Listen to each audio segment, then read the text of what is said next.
Hi, and welcome to another episode of We Disagree Violently. Ooh, in 5D. 5D. I was thinking of something that would surmise all of these over 170 episodes that we put together, and I felt like Nerd Rage was probably the closest thing, but I think it's been overused. So Yeah. Disagree Violently is kind of our shtick, and sometimes Man, it's with each other. you just mentioned, you reminded me of a show that I haven't watched in forever, and now I feel like I need to rewatch it, but I bet it's not streaming legally anywhere. Oh, what show? Undergrads. I've never seen it. You have. I've definitely at least shown it to you. You just may Oh, not have watched the whole thing. fair enough. But Yeah, you've no, definitely I seen it. didn't say I Uh, don't know anything about it because the name sounds familiar, but I don't think I've seen it. sure. Yeah, I think it's actually even an MTV original animated show just about like college students of differing backgrounds hanging out. Great show. I think it only even does one season. Fair enough. Speaking along those lines, because I always like to do this to you. You know what I just finished rewatching? Ooh, what? Scrubs. The Ah, whole yeah, thing. yeah, yeah, yeah. You had briefly I mentioned had earlier. And gee, is beginning it to that end. time of year again where one of us rewatches all of fucking Oh, for Scrubs? sure. No, 100% is. I'm at a loss at what to rewatch next. Um, Hmm. because I need something in the background of my video games because I'm a fucking monster and I can't just Yep, play video games like a normal person. yep, So I need to correct. find something that I'm rewatching. By the way, that chewing you're hearing is edibles for the audience. I'm just saying. I'm not sorry. Woo! Let's all get drunk and get laid. Well, it was more of a you cracked a beer and I realized I didn't have an alcoholic beverage. So, Have not opened my beer. Let's do that now. There oh, we I go. jumped the gun, but I'm still not You sorry. did. Hmm. I'm drinking rainbows and unicorns. Oh, funny enough, I'm eating the Kiva Proud brand, which is actually LGBTQ. Like I believe they sponsor or do something with it. Yeah, yeah, they So do. it's got a little rainbow flag on front. So yeah, rainbows all around. No, so I'm rewatching Scrubs, and I do have to find out what I watch next. But I did exactly what you and I had agreed to. I rewatched the entire series, the real entire series, Hmm. and then I watched the closest thing I can call it is a reboot. Like, Uh, it's a sequel series, but and they should have called it they should have called it a sequel series. I don't know why they called it yeah, season 8. We've talked about it before and how it shouldn't have been called season 8, and it absolutely should not have been called season 8. But it is. okay, I could see it being a sequel series. I guess it what I didn't feel it was thematically aligned enough to be considered a sequel. I mean, it's a sequel in the truest sense of sequel. It is a follow up of the lives of those characters, sort of. Yeah, fair enough. So I didn't hate it as much as I did last time. Okay. I still won't say that I it's have obviously actually not also one of their softened on best. it.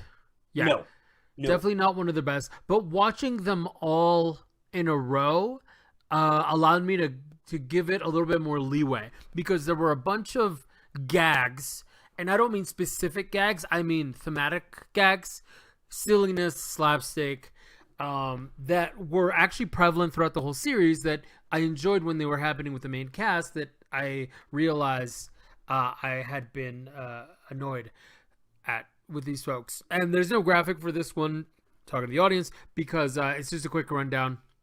We're not going to spend too much time on this one. Rewatch the last season. I had it right earlier. McKinley, John C. Uh, Riley, John C.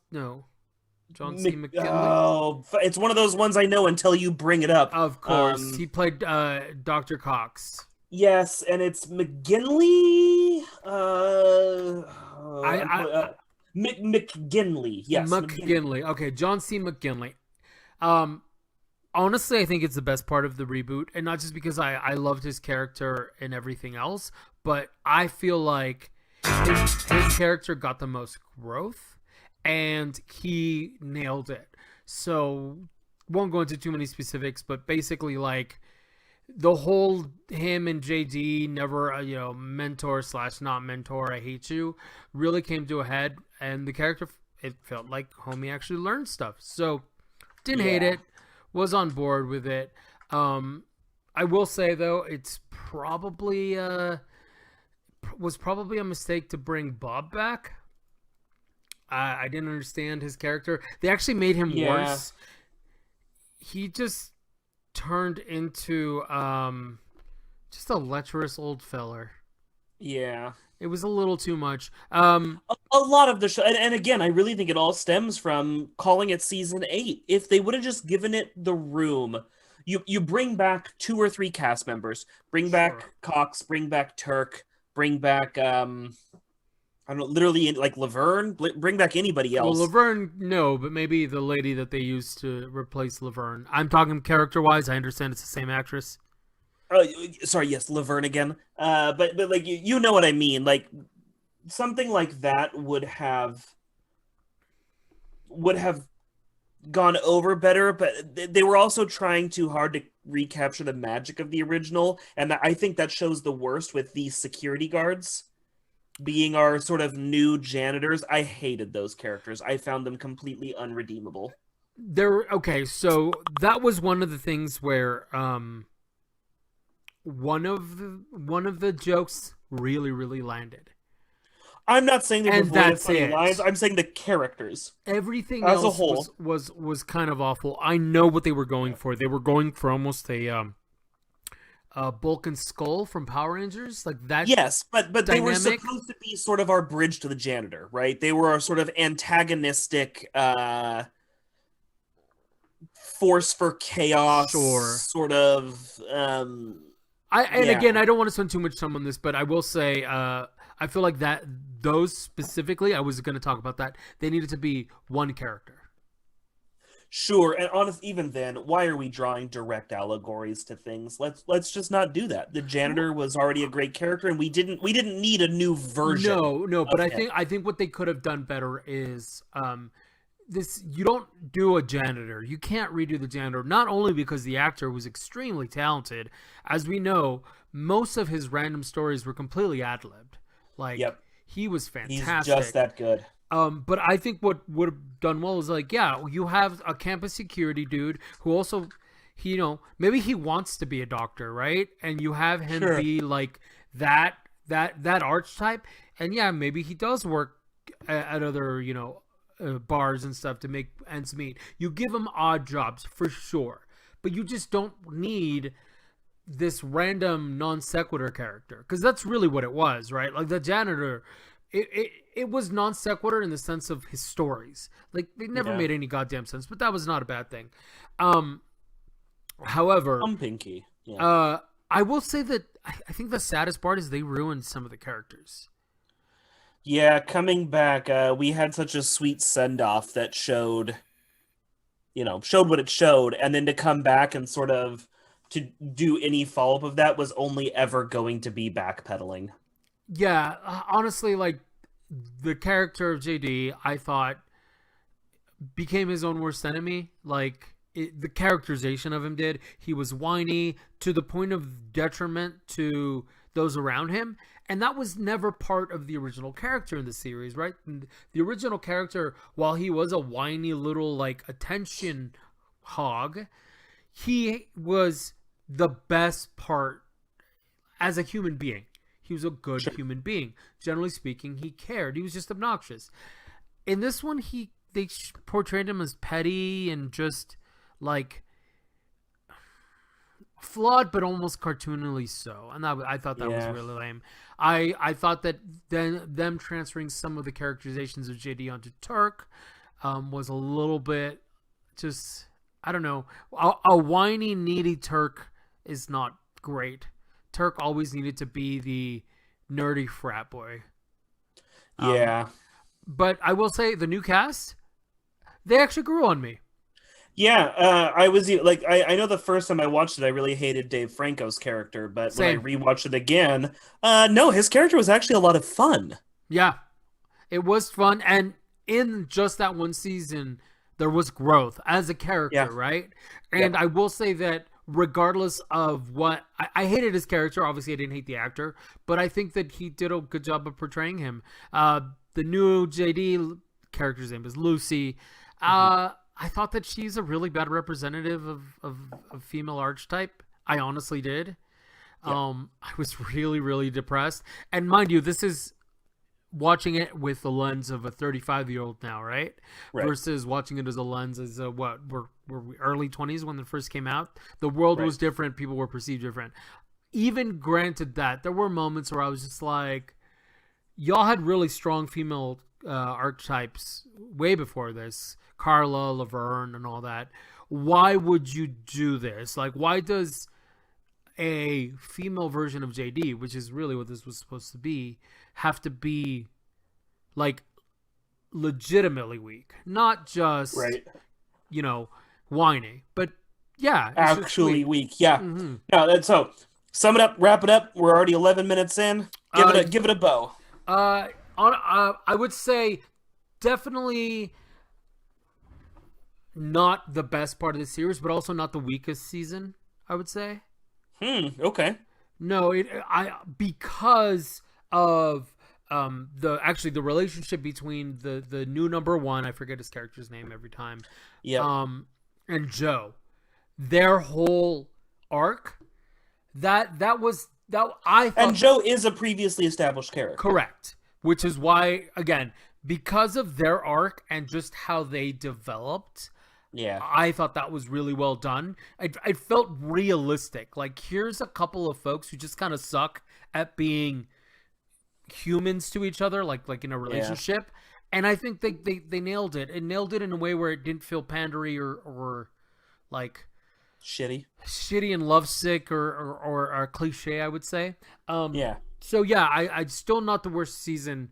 I don't know which season it would knock out, because I remember disliking some of them. Honestly, the Kim season was kind of I really like Elizabeth Banks, but I do too, but I didn't like the trajectory. I felt her character I thought they were doing really well, then I thought they shit the bed with her. But anyways, I think the season where she's like where they're dating, I think that's probably going to be the weaker season for me now. But now I'd have to rewatch them looking for the weakest season.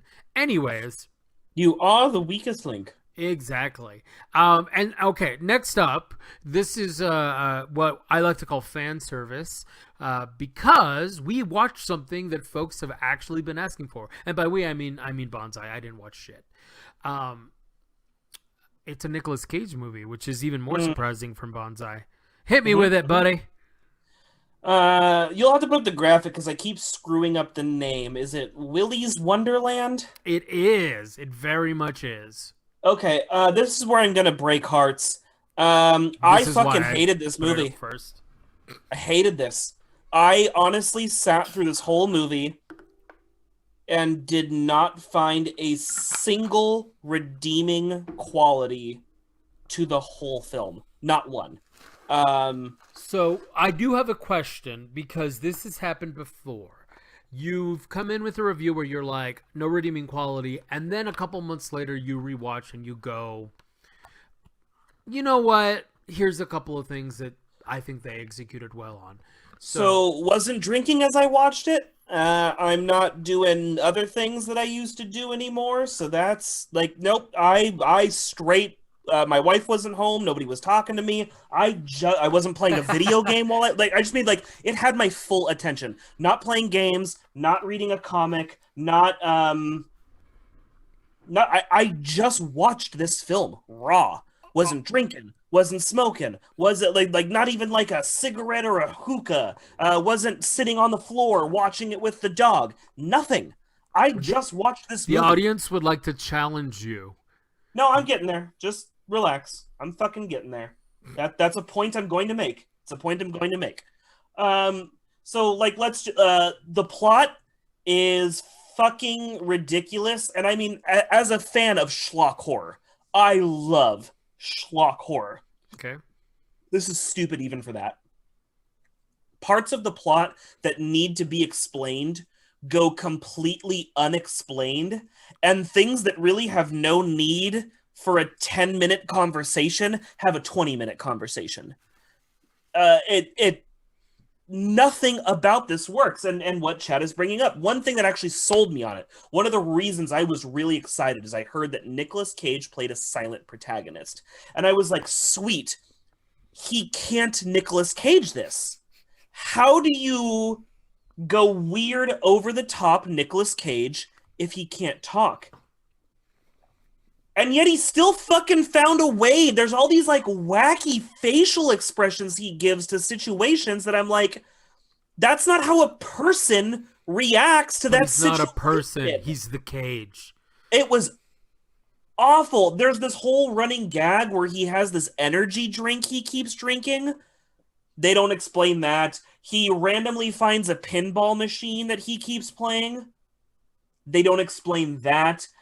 There's like this running gag where like he's told like, hey, and remember, make sure you take breaks. So his character takes that so hard to heart in the middle of like combat scenes or in the middle of people being in danger. His alarm goes off and he's supposed to go take a break, so he does. But because he never speaks, we never get any character background that explains why he takes that one direction to heart so adamantly. Okay. It doesn't make any sense. Okay. He somehow finds a way to be horrible in a film where he doesn't even say anything. How would you like to approach this? Because here's the thing. Do you want to break this down? Motivations of the writers? Do you want to talk about how it was filmed? Because if you're finding no redeeming qualities, I'd like to talk about... If you want the motivations of the writers, I think they heard that Five Nights at Freddy's was getting a film, which it is. Okay. And so they did the snakes on a train. I was going to say, is this the Transmorphers? Transmorphers, Transmogrifiers, whatever the fuck it was called. I'm pretty sure it's Transmorphers. This is that. 100% hands down, no doubt in my mind. This is that. Somebody went, oh, it's a trauma film. Chuck E. Cheese movie? No, because at least trauma films have a sense of what's going on in their movie, where this was just stuff. The main character, okay, here's the plot. Here's like, and again, for anybody who's familiar with Five Nights at Freddy's, you are automatically familiar with what this movie is. A bunch of animatronics in a Chuck E. Cheese-esque children's theme restaurant go nuts. That's not what happens. It's not that they go crazy, but this is the simplification. They go nuts and kill people, so the place gets shut down, and Nicolas Cage is brought in to clean the place so that they will pay to repair his car. Because the town is the only town in America that does not at all have internet. Okay. To the point where even ATMs throughout the entire town do not function. They have them. They bought them and own ATMs, but they don't work because there's no internet. Because as we all know, ATMs didn't exist before the internet. Except they did. Yeah, phone. So they were basically dial-in modem. That fucking didn't make any goddamn sense. So he's sent in to clean it, and then the things try and kill him. And there's this girl and her friends who, with no motivation, are so dedicated to her that they will risk their lives in helping her destroy the robots. She has motivation for destroying the robots, and they're just her friends. So they will die. So you're saying that if I were to get on a tear to destroy every single cardboard depiction of Steve Carell in California, you wouldn't ride with me? I wouldn't knowingly go into a place with murder robots to help you with such a stupid endeavor. I mean, but you never know when murder robots are around. That's why they're murder robots. Except they do. These kids flat out know where everyone else has been lied to, and there's an excuse given as to the guy who owns the place goes, yeah, kids were screwing around with the animatronics and got hurt, and that's why we were shut down. Which I liked that, like plausibly deniable. Think of like anti-vaxxers or World War II deniers or any other like thing where there's very clear facts out there. Like, look, don't even take those two as the example. Take any fact. Take 2 + 2. There are actually mathematicians who just argue say flat that 2 earthers + 2 does not equal 4. any fact people will argue against. So I love that they came up with like no, this guy does like the typical news denial. Like, no, the robots weren't at fault. Kids were dicking around. That's the kind of thing a lot of people would buy. I Okay. liked that there. If you want your one redeeming quality, they found a loosely plausible, deniable point to take on the murder robots. But these kids who are breaking in know for a fact that they are murder robots. They Okay. know this unequivocally. Okay. So, two main characters, Cage and this girl. Is that accurate? Accurate enough. Okay, fair enough. Accurate enough without any spoilers, it sounds like. Yeah, accurate enough. So they get in there, and for whatever reason, a punch from Nicolas Cage, Nicolas Cage hitting one of these things with a chair, any of this causes notable damage or knockback to said animatronics. Okay. Any other character in this movie who hits these things with anything does next to nothing to them. That is But keep video in game mind- rules. But keep in mind, the only even loose justification we get for this is a 1 second scene at the beginning of the movie where Nicolas Cage is driving his car and he has dog tags on the rear view mirror. So just having been loosely affiliated with the military gives him super strength and endurance, apparently. All of his wounds are quickly healed with duct tape. Okay. Including one wound that he seemed to like wrap his entire torso with duct tape for, and I was like, did he actually get harmed in his torso? Like, I even rewound the scene and could not pinpoint the spot where something necessitated duct tape. Like he gets a cut on his eye and he comes with duct tape, and I was like, okay, I get that, I guess. Stop the bleeding at least loosely. But then there's a whole thing where he's wrapping his torso in duct tape, and I didn't see any notable wound to his torso. There's this running gag where he kills the robots and gets oil all over his shirt, and so he keeps grabbing another Willy's Wonderland cruise shirt. Teehee. You're I'm just really so disappointed in this film. Well, and so they introduced the girl and her friends, and honestly, within them entering the building with him, and they do enter late, he is in there longer than they are. In fact, there are only 6 robots, and he kills 2 of them before anyone else gets involved. Okay, wait. There's only 4 robots and 6. Oh, 6. Okay, that's not bad. That's a third. Okay. But he kills a third of them before anyone else shows up. He's also really the only one to kill any there's one other one that gets beaten up but doesn't die. He's the only one who kills any of the robots, to the point he can take on 2 of them at the same time. Except one of them sort of disappears halfway through the fight, so he can do a one-on-one fight, and then the other one reappears apropos to nothing. But all of the kids, within 10 to 15 minutes of entering the building, are all killed. Wow. That's In an hour-and-a-half movie, they are all dispatched within 10 to 15 minutes of each other. okay. Look, let's because I don't want to spend the entire podcast trashing on this movie. Let's just say pacing is awful.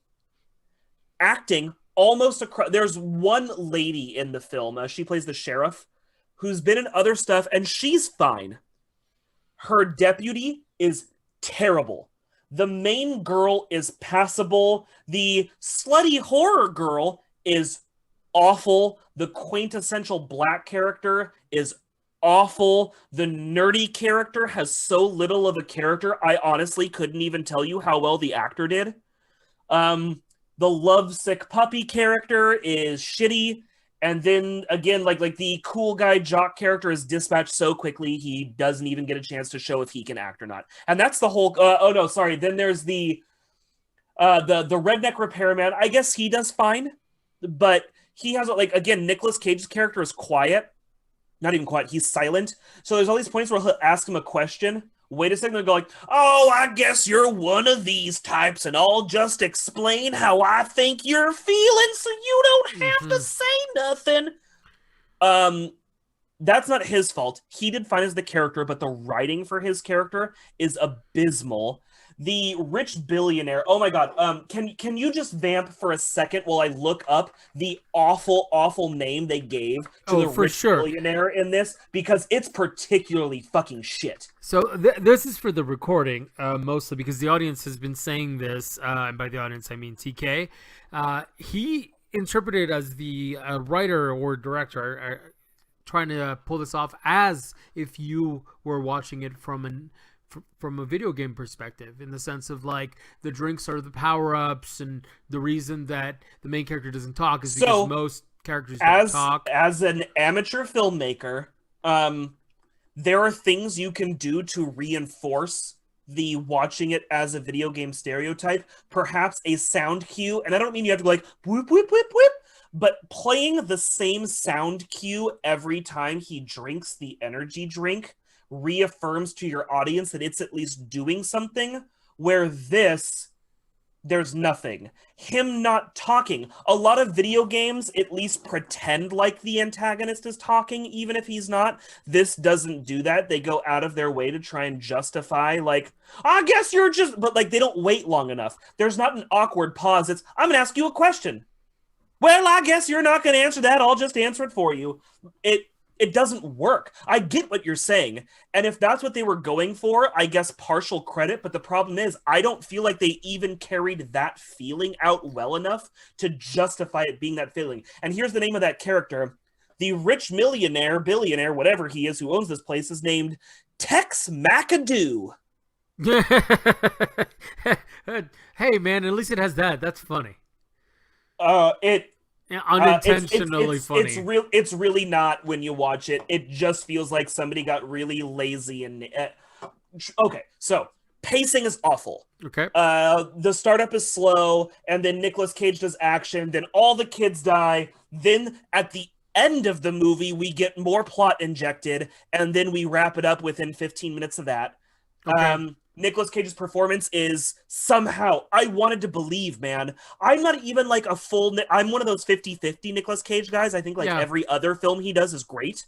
Like, I love Con Air. Con Air's dope. I like Sorcerer's Apprentice. Sorcerer's Apprentice is good. I even, like, as weird as he is in Mandy, Mandy's great. I haven't seen Mandy. Oh, fucking don't watch. Your wife will not like that movie. But fair enough. But like, Gone in 60 Seconds is fantastic. Gone in 60 Seconds is great. Like Face Off is good. I actually don't like Face Off. I don't like Raising Arizona. Face Off is great, but you have to remember when it came out, because it's great for its era. It doesn't hold up. Yeah. I didn't hate.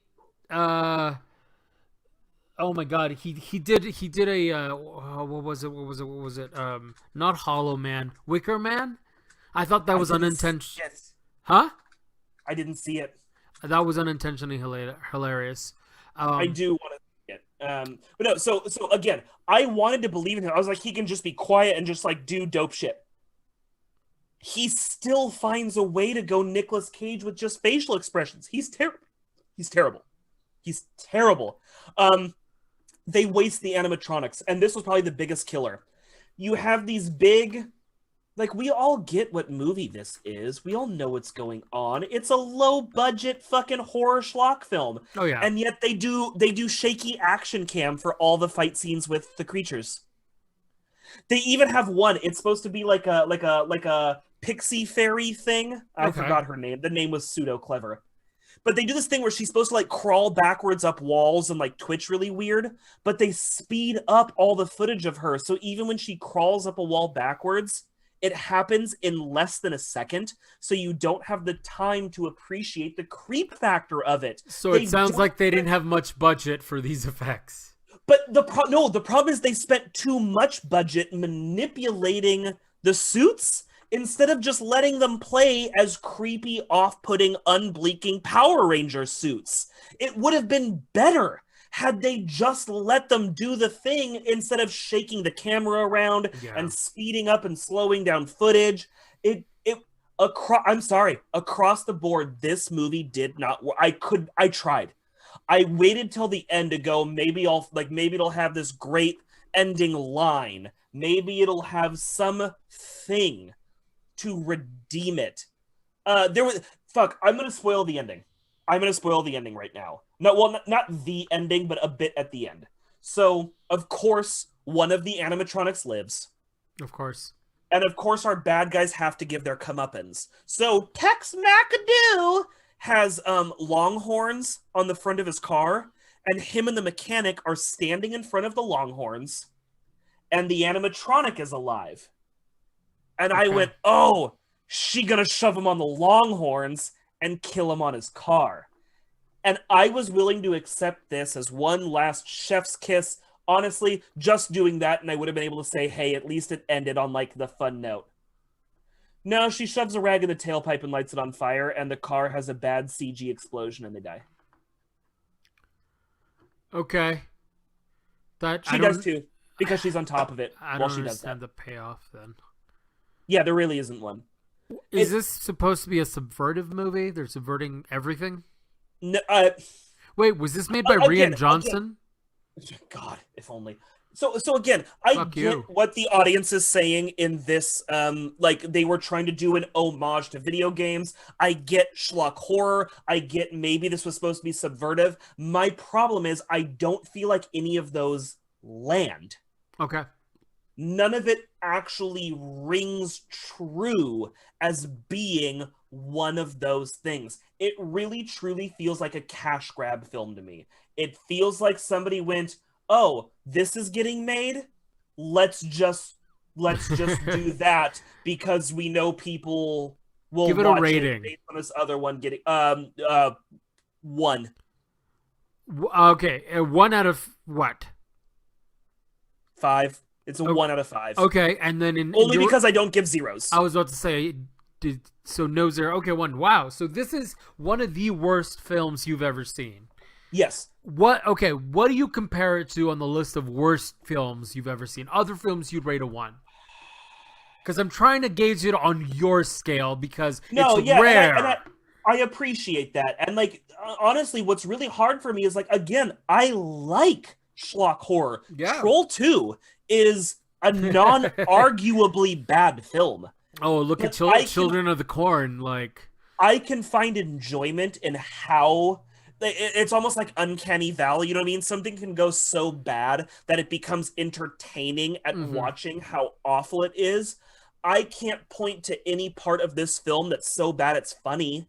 I can't point to any part of this film it's so bad it's entertaining. I can't point to any performance that's so bad, like the cheesiness lets me giggle. This is like, I'm honestly struggling to come up with some. Honestly, this is about as bad as Ready Player One was for me. That movie was so bad I got a migraine with how much I was seething in anger. Okay. All right, that's a tough one. It's because to use it as a comparison is tough because right, and honestly, even that's not a fair comparison. Redeemable things. I disagree with that, but it's irredeemable to me. No, it sounds like the visuals. Some of the visuals. You and I have gone over this with Avatar. I don't consider visuals to be a redeeming factor. But it's something good. For this one, you're saying there's no good things about it.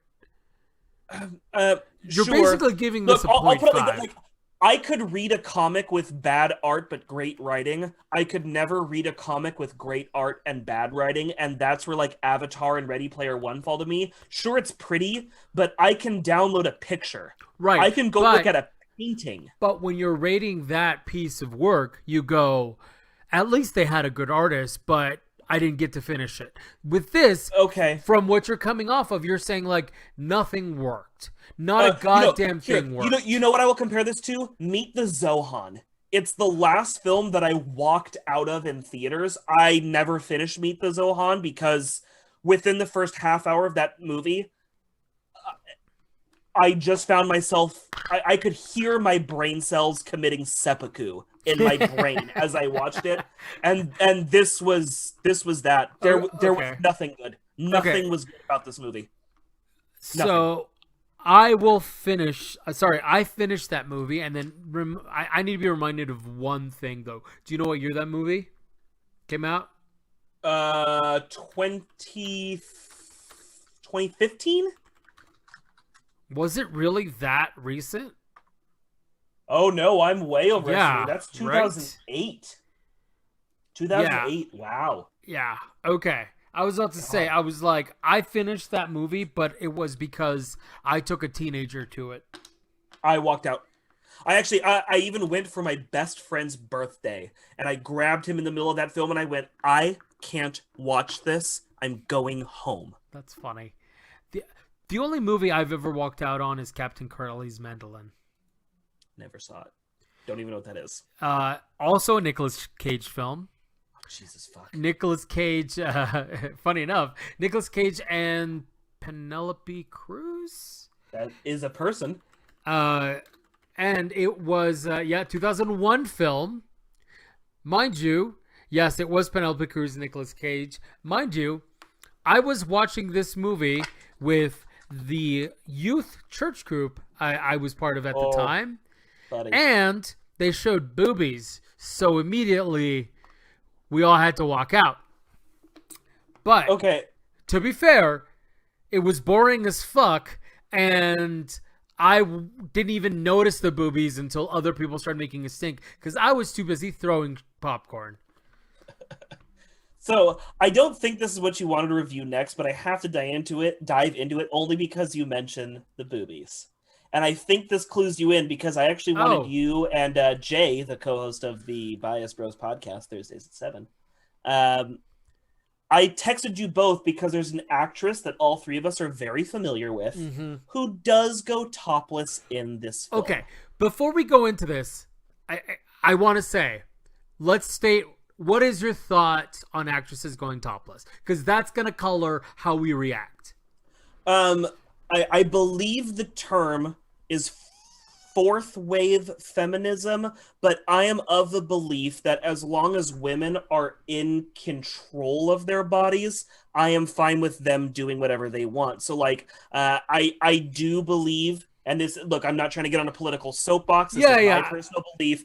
I do believe that, strip clubs and to an extreme, this is me listing it as an extreme, but even prostitution, as Sure. long as women are in control of what happens through all of that, I believe that they should be empowered to do whatever they want with their bodies. Where I think it gets gross is, unfortunately, in modern society, it's a lot of scummy men pushing drugs and pushing a lot of unsafe practices on these women that make it as gross as it is.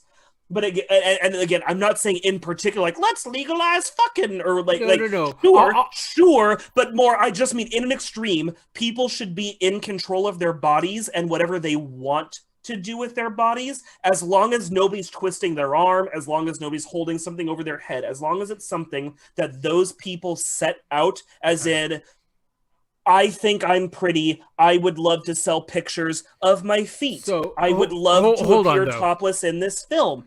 I'm okay with that. Okay, hold on. I realized that I posed the question very broadly, and I wanted to, because we usually avoid these kinds of topics. I wanted to bring it within film because there are folks who think that if done tastefully, it is part of the art. But there are other big chunks of the population that also think that it shouldn't be done because it's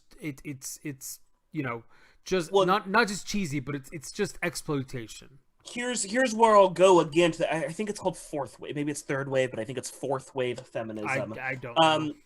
I will say, yes, I personally prefer tasteful nudity. And there's actually even a point, one of the comics I'm working on currently has a scene that could be done nude. But me personally, I'm choosing to put in notes for the artist on how we can cover that nudity. Okay. Just because I don't feel it lends itself to my story.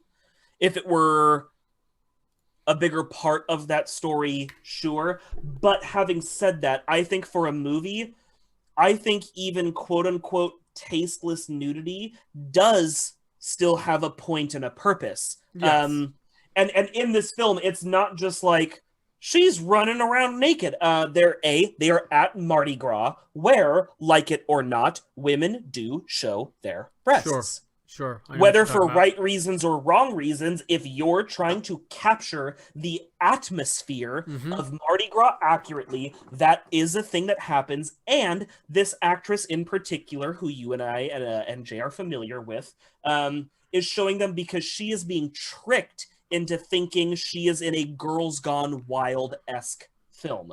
Okay. So I'm not going to say that it's tasteful, but it makes But sense it's because accurate. that's what's happening to the character. It is a thing Yes. that like this girl is being duped, and that is part of the arc of her story. Okay, fair enough. It isn't a contrived love scene Yeah, where she's they not running around topless just because she's like, I forgot my shirt. yeah, or something that was written in just for the sake of this. It Right, yeah, sounds it's like not a random shower scene where she's like, I disagree with how we're handling the geopolitical situation in sure, South sure. America, Okay. but she happens to be in the shower. Fair enough. Yeah, she is a young actress who is being tricked into doing a soft core, not necessarily porn, but yeah. Yeah, I understand.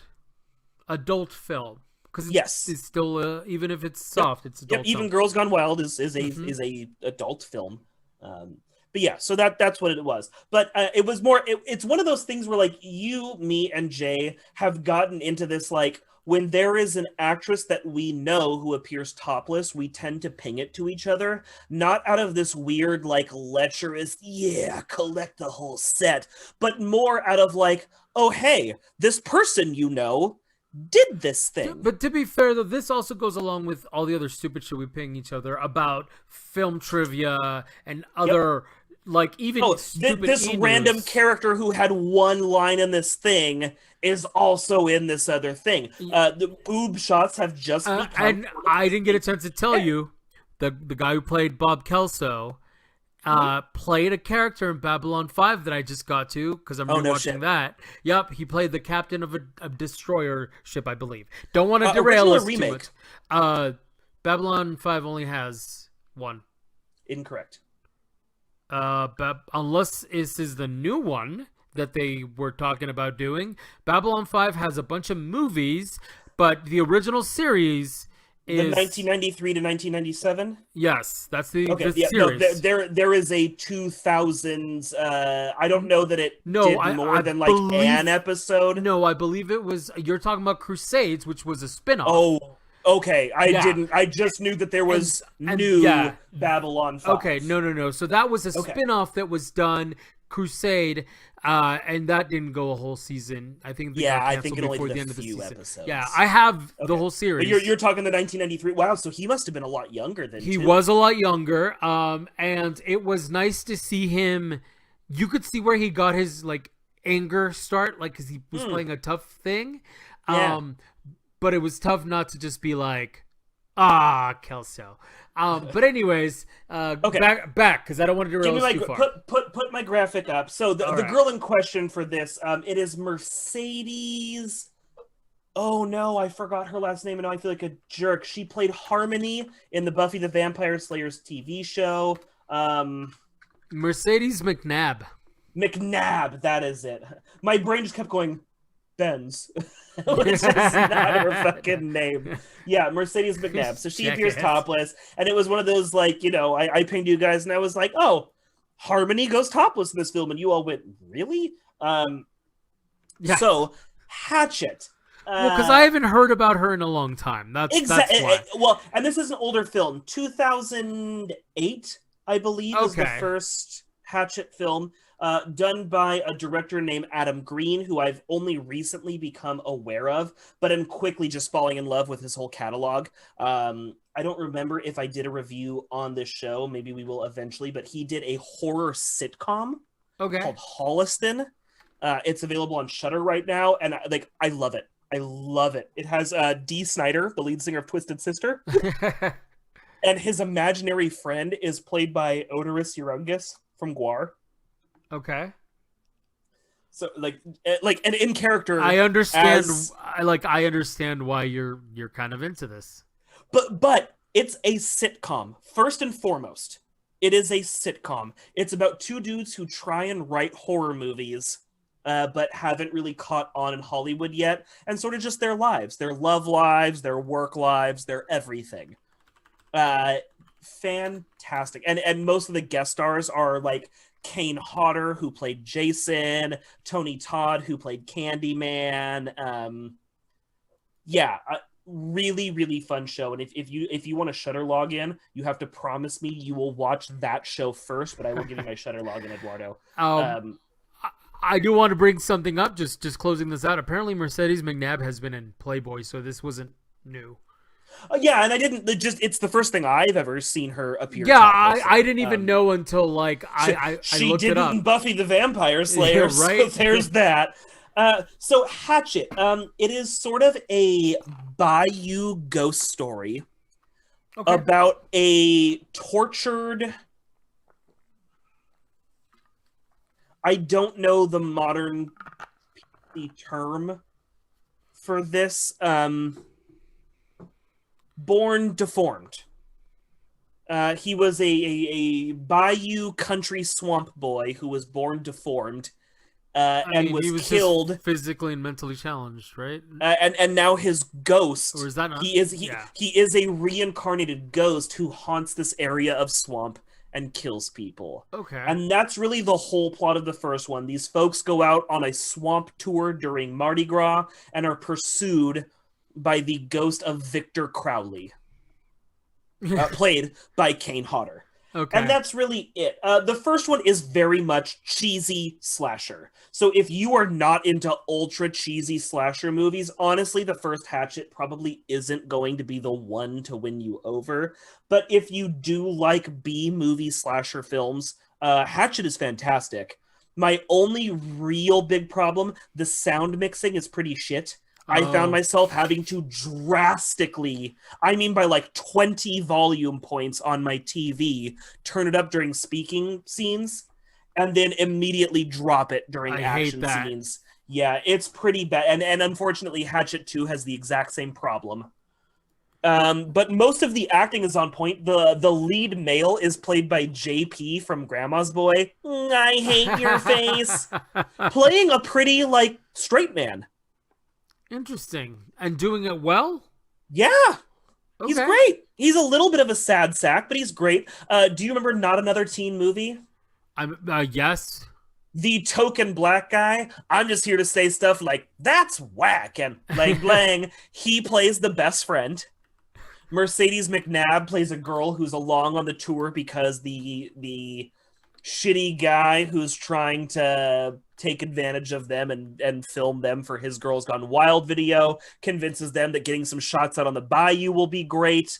There's actually a few notable actors from small, like if you're a fan of The New Guy, one of the best friends in The New Guy drives the boat. The grandpa from so there's it sounds like a cornucopia of B-listers. Yeah, no, exactly. Like a bunch of horror icons and B-listers make the rounds going through just the first movie even, and the second one brings out even more. Mm-hmm.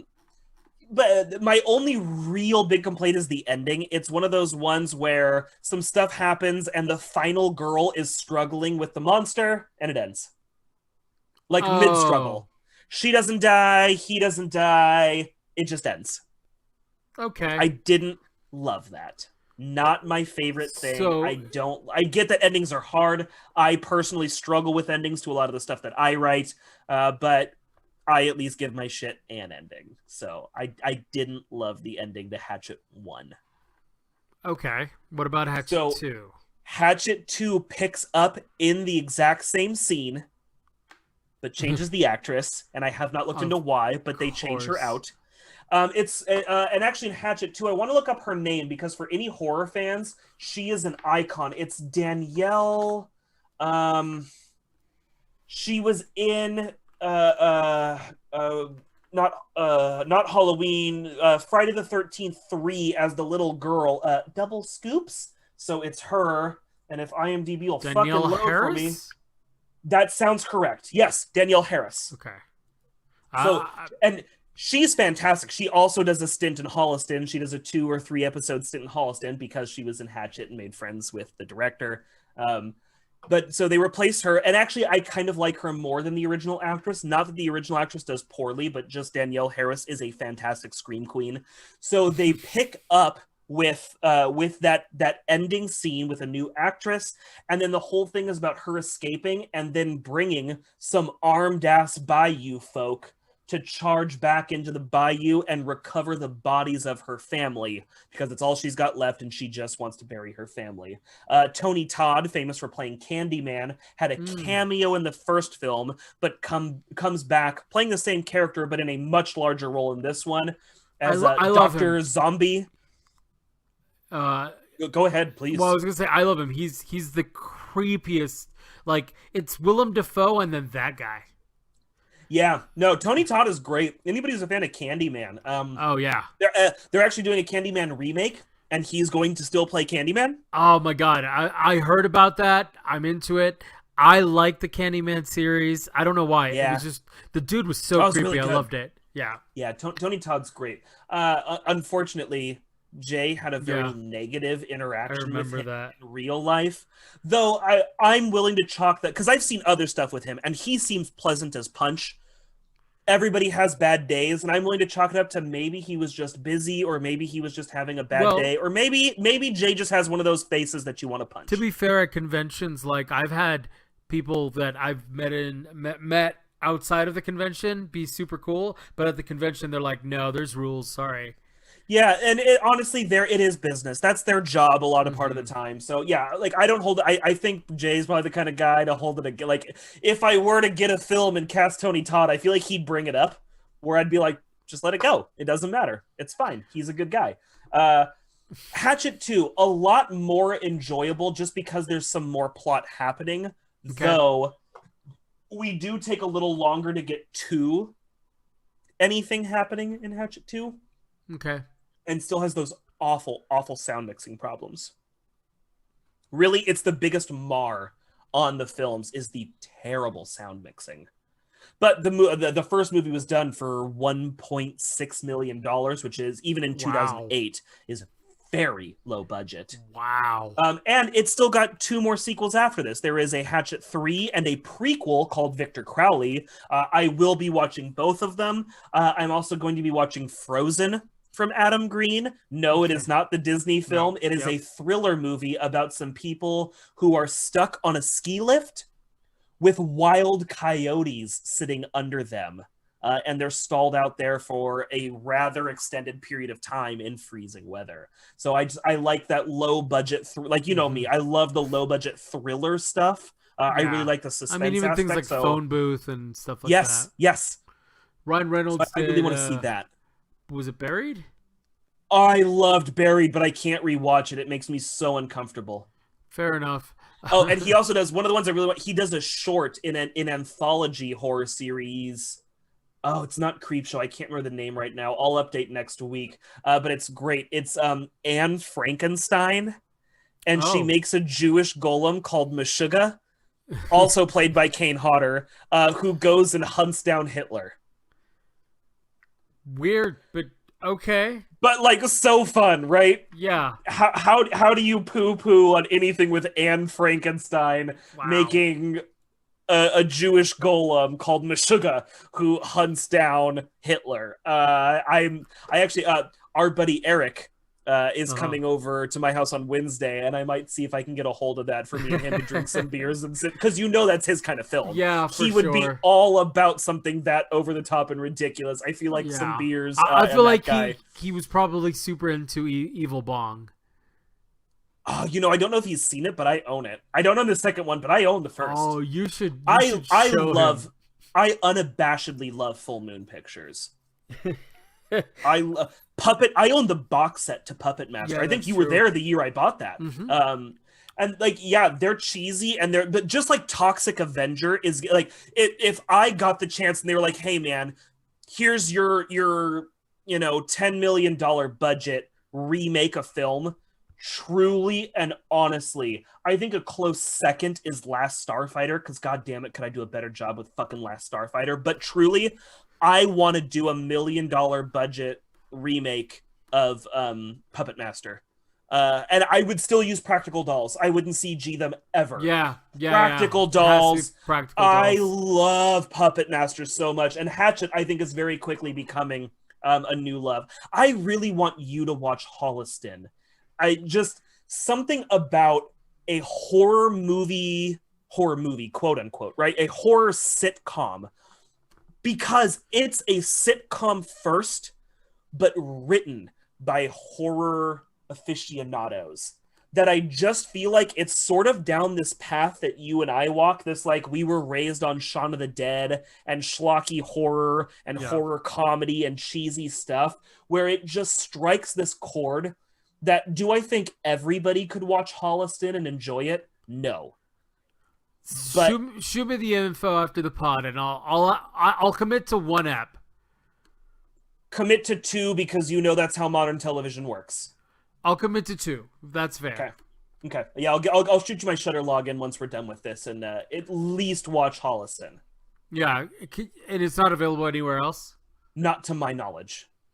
Okay. Well, we'll definitely talk about that because I'm willing to do anything for the podcast. Yeah, and just to throw out some more for Adam Green, because again, he's like right now.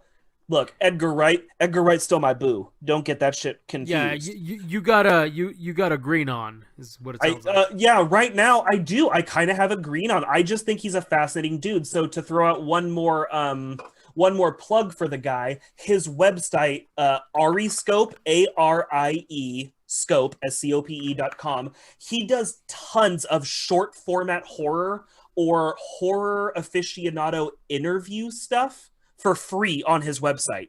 And not like edited versions for free. The edited versions are on YouTube on his site. Full versions of all of the shorts he makes. God, grammar. All of the stuff he makes is available on his website. And the series I'm obsessed with right now is called Scary Sleepover, where he brings in a famous person from the horror world. And not just like he brought in Tom Holland, who made Fright Night and Psycho 2 and Child's Play. He's the guy who made all of those. And he basically just brings them over. They eat junk food. They play board games. They watch a scary movie. And then they talk about, just sitting up at night lit by a candle. Not Tom Holland from Spider-Man. It is a different guy. Yep. This one was famous first, goddammit. Distinction because it needs to be said. Yep. But then, the end of the show, each time they curl up in front of his couch, they light a candle, and they talk about what scares them. And Tony Todd actually gets teary as he tells a very personal story about his brother that he does not discuss a lot. But apparently his brother was, and remember that Tony Todd is older, so a lot of the terminology and a lot of the things that happened to this guy would not be done modern day. But his brother was developmentally disabled and was institutionalized for it, lived his whole life in pain in an institution, and then passed away. And so Tony Todd actually talks about, like, one of his fears is his brother's life, because it was this life of not living, and how what he brings into his films, he always brings a little bit of his brother into his films and tries to do right and live his life to the fullest because his brother couldn't. It is a really fantastic series, because let me tell you, just because people regularly do schlocky B horror movies does not mean they are bad actors, does not mean they are bad people, does not mean they are anything less than human. And getting to watch those interviews has been so fun, so emotional, and so good. Scary Sleepover. You can get, and honestly, even when I say edited versions, you get 10-minute versions on YouTube, and you get 15-minute versions on his website. So it's not that much difference. I strongly suggest Scary Sleepover, and once I'm done with that, he has another series called 20 Seconds to Live. And the whole thing is, it's a bunch of shorts where you're introduced to a character in their last 20 seconds of life. It's a horror comedy series. I'm super into it. I love shotgun horror as much as I love shotgun comedy. strongly suggest Adam Green. Right now, he's top of the list. I'm sorry I took up most of this episode. I know Eduardo wanted to discuss Raya and the Last Dragon. I watched it as well, and it's one of the rare times we actually watch the same film. So let's say 100% next week we're talking Raya and the Last Dragon. For sure. But I do want to make a plug, because if we're talking plugs, Alan Tudyk and Casper Dean? Casper Van Dien from Starship Troopers? Yes. You need Love to watch their interview. He interviews Alan Tudyk. It's on YouTube. It is fantastic. If you want to talk about getting true and real with the people behind these films and these characters that we enjoy, that is a fantastic interview, because it does show a human side while also, talking about, Alan Tudyk. Who is one of my absolute favorite actors working today. He was in Raya and the Last Dragon. Yep, which totally topical as well. We will get to. But yeah, definitely shout out for that. Check it out; it's fantastic. He talks about how good of a dude Heath Ledger was. And, man, really? Knight's Tale. Yeah. Yep, they did Knight's Tale together, which is that I've rewatched. Love that film. Fucking holds up. Some of really, like, Paul Bettany's in it. Like, I always forget his name, but he played King Baratheon in Game of Thrones. And I was just saying there was a guy who played a grandpa in a sitcom. It's the sitcom that guy is in. Is it Grounded for Life? I think it's called Grounded for Life. But great show. It actually just came up with me and my wife today. Like, again, weirdly, like, apropos to nothing, but it did. Fantastic show. Great actor. Yeah. Anyways, it was good. Check out the interview. The one thing I will say, though, is I want to talk about Loki before we leave. Can you do it fast? Well, we both watched it, and this is all brand new to me, because apparently this is a part of Marvel I've never fucking heard of. Yeah, it's one of those weird, not an Elseworld, but it's like one of those fringe Marvel settings. Yeah, it's part of the multiverse, right? And it's technically like... Look, the multiverse is an MCU thing. Regular Marvel just deals with the multiverse so much that it's not really a setting. Yeah, it's more like another galaxy. It's just shit that happens. Shit, like, there are regular characters who exist exclusively in the multiverse, and there are characters who cross over from the multiverse. So yeah, why it's important in Loki is obviously I've watched the first episode and part of the second. Yep. And as of time of recording, only 2 episodes are out. Correct. Mild spoilers. So this is all new to me. The agency that they deal with, I did a quick Wikipedia, because I was like, what the fuck? How have I never heard of them? And they're technically part of the larger lore, and one of the meta organizations is what I would say. Yeah. Right? Because I feel like that organization is, at least in its original interpretation, was kind of an allegory to the writers. Yeah. Right? Yeah. So that's what I mean. I like where it's going. I like what's his last name? Hiddleston? Tom Hiddleston, yes. Yeah, I like Hiddleston. I think he's doing good so far. I wish they would make less Avenger references. Yeah. It feels hey, check out, this is a thing that you really liked. We're this is related. I thought that was obnoxious, a little too much. But yeah, what's your take on the first episode? So far, I like it. The next thing I really like, I can't say without spoiling something for you, but there's a reveal in episode 2 that I like, because I think a lot of people will be like, that's dumb. And I'm going to be one of those guys like, that's canon. Bitch. So there's a thing that they're going to reveal. Okay, so it's not the reveal in the first episode. Nope, it's in episode 2. It's the end of episode 2. Fair enough. So they're going to do that. Yeah, so far it's fun. I still think so far... And again, 2 episodes in, I still think WandaVision is the best Marvel show that they've done. Okay. Why does it look like... Okay, maybe it is going... Weird. For some reason, it Is it not going? It looks like my Audacity is only picking up part of this, so maybe the recording won't have all this. I don't know what's Oh, happening with that's Audacity not right fair now. because we are definitely live. This episode is not going to be published on the website.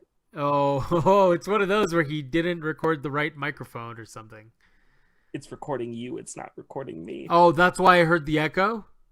That might be why you heard the echo. And to be fair, I only heard it one time when you pulled away super from the microphone. Shop talk, everybody. This is the kind of shit that happens before and or after. So, look at another lost episode. This will not get posted. You can go ahead and delete your track right now, Eduardo. It's not going to work. Fair enough, but this is still going to be live and recorded on YouTube. Yep, it'll be on. It'll live there forever. It's a YouTube exclusive. This is what a it is. YouTube exclusive. I'm going to put that in the fucking title there. Do that, yeah, because I was doing something for work where I needed to record my speakers to make. Yeah, I understand. This is why I have a digital mixer that does this shit.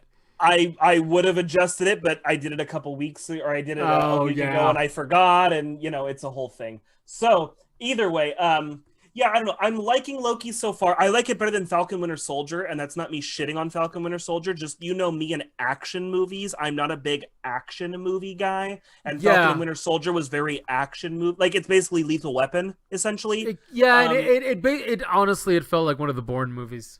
Yeah, exactly. And that's just not my kind of thing. So I didn't hate it, but it wasn't my favorite. So I like this more than that, but I still think WandaVision is tops. I will say, here, I'll throw out my biggest negative is actually something my wife complained about. But my wife looked at the Time-Space Authority or whatever they're called, and she's like, well, why do they get to decide what the main timeline is? And I was like, because they're like the authority who does that. And she goes, yeah, but what makes them get to be the one to choose it? And I'm like, God damn it, you are so woke. Just shut the fuck up. We're not doing that right now. Shut up. No, it's funny because I had the exact same thoughts. I was like, this is really dumb when they were doing the explanation. They're like, oh, I'm not against the argument. No. I get it. But for me, it was, how do they explain it in the canon? Because otherwise, this is really fucking dumb. Like, that's where my brain went, where I was just like, the writers better have an explanation for this, because otherwise, it's really dumb.